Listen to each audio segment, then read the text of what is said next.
It's a very touching story. It also shows the love of Allah subhanahu wa ta'ala, the power of Allah subhanahu wa ta'ala. Never ever underestimate the power of Allah. You know, there was a sheikh who mentioned this in Saudi Arabia, and there was a doctor that visited him from Pakistan and told him a story that happened to him. So he says, what happened to me? He says, the doctor who's speaking is a top neurologist, one of the top doctors in Pakistan, or, you know, a very, very good doctor, very hard to meet. It's said that perhaps you would have to wait months on end before you can get an appointment to see him. So what happened is, he says, I was flying from one city to another, a very busy man, flying quite often within the country and perhaps even outside. And he says, suddenly the clouds built up. Huge clouds, and the lightning started striking, and it started pouring, and there was lots of turbulence, and one of the engines was struck and it was damaged. So we had to land. And so what happened is, the landing was at a nearby little airport or a little strip and so on. And when they landed there, it was a remote area. How are you going to repair this aircraft? A few people who were on it, it was a small plane, they were, quite surprised because they landed it in such a remote place. No one's there to repair it. They would have to wait, definitely. So the doctor asks the captain or the pilot that, you know what, how long are you going to be? He says, no, we're going to be quite long. Well, I need to get to that area. Look, he says, it's just a 3-hour drive by vehicle. So why don't you just go by road? And you know, you can go there and get there. He says, okay, good idea, because this is going to take long. So he decides to go on one of the tri-shows, you know, in Pakistan, one of the areas, wherever it was, and he jumped in. And as they started progressing, the clouds built again. And the lightning was striking, and the rain started pouring. And it was pouring so much that their vehicle could not move much more because of the mud and because of everything else. And so it was quite an open area with a bit of farmland. And after a while they realized, look, we're not getting anywhere. There's a little house here. Why don't we just go there? We can read our salah. Perhaps we can, see, have a bit of a meal or whatever else. And they decided to knock the door. Strange people, strange land, far off, out in the rurals. And so he knocks the door, and he's got his little bag and everything, and he walks in.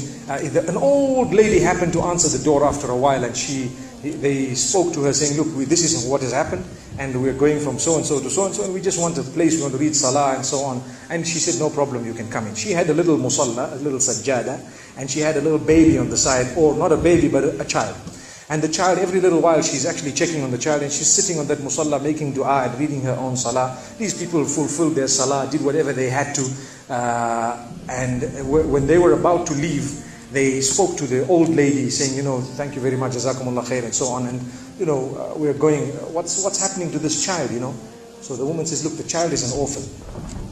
And the child is unwell, not well at all, very sick. And we've been to all the doctors around. And subhanallah,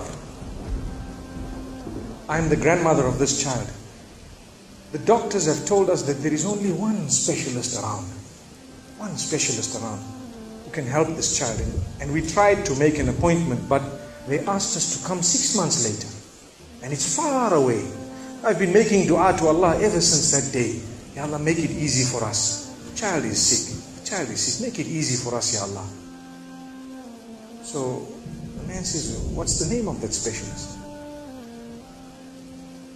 So the granny says, it's Dr. Ishan. Immediately this doctor burst into tears. He burst into tears. Straight away, he burst into tears. Why are you crying?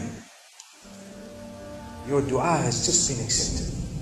For your dua, the thunder came, the lightning came, the engine struck, we came down, we came on the road, the rain came again and stopped us and so on. And do you know what?